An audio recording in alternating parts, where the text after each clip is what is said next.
I know നിങ്ങൾക്ക് അറിയുണ്ടാവും, എനിക്ക് എന്റെ പഴയ ചൈൽഡ്ഹുഡിലൊക്കെ ഉള്ള കാര്യങ്ങൾ എടുത്തു വെക്കുന്ന ഒരു ശീലമുണ്ട്. ഞാൻ അതിലൂടെ ഇങ്ങനെ കടന്നു പോയപ്പോൾ എനിക്ക് ഈ ഒരു സാധനം കിട്ടി, മൈ റിമൈൻഡർ. ഇത് ഞാൻ പണ്ട് സ്കൂൾ പഠിക്കുന്ന സമയത്ത് ഉണ്ടാക്കി വെച്ചൊരു ഡയറിയാണ്. സാധാരണ ദിവസത്തെ ഡീറ്റെയിൽസ് എഴുതുന്ന ഡയറി അല്ല, പക്ഷെ ഒരു എന്താ പറയാ റിമൈൻഡർ. ഞാൻ പണ്ട് എനിക്ക് എഴുതിയിട്ടുള്ള ഒരു ലെറ്റർ ഞാൻ ഇതിൽ കണ്ടിപ്പം. അത് ഞാനൊരു 10ാം ക്ലാസ് അല്ലെങ്കിൽ 9, 8ാം ക്ലാസ്സിലൊക്കെ പഠിക്കുന്ന സമയം തോന്നുന്നു, അറിയില്ല. അത് വായിച്ചു തരാൻ വേണ്ടിയിട്ടാണ് ഞാൻ വന്നിട്ടുള്ളത്. My dearest Shahma, listen. My dearest Shahma, എന്നെ മനസ്സിലായോ? ഉണ്ടാവില്ല. ഞാൻ നിന്നോട് ഏറ്റവും അടുത്തുള്ള ആളാണ്. Your heart, your guard, your friend, your lover, അങ്ങനെയെല്ലാം. I am very happy because ഒരുപാട് അച്ചീവ്മെന്റ്സ് നിനക്ക് നേടാൻ കഴിഞ്ഞു.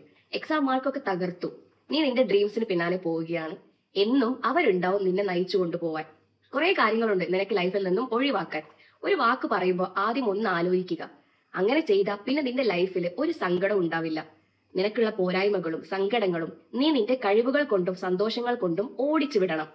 ഇനിയും എത്രയോ ദിവസങ്ങൾ, മാസങ്ങൾ, വർഷങ്ങൾ നിന്റെ മുന്നിൽ വിരിച്ചിട്ടിരിക്കുന്നു. നീ അതിലൂടെ ഒരു പ്രതിസന്ധിയിലും പെടാതെ ഓടിക്കളയണം. ഇത്രയും കാലത്ത് നീ ആയാൽ പോരാ, അതിലും മേലെ ആവണം നീ. നിന്റെ ഡ്രീംസ് നേടാൻ നീ പരിശ്രമിക്കാൻ തുടങ്ങും തോറും ലോകം നിനക്ക് വേണ്ടി വാതിൽ തുറന്നു തരും. The world should change for you. So Shahma, now it is the most important time in your life. So live in now. Shahma, you should be proud of you. Happy Shahma.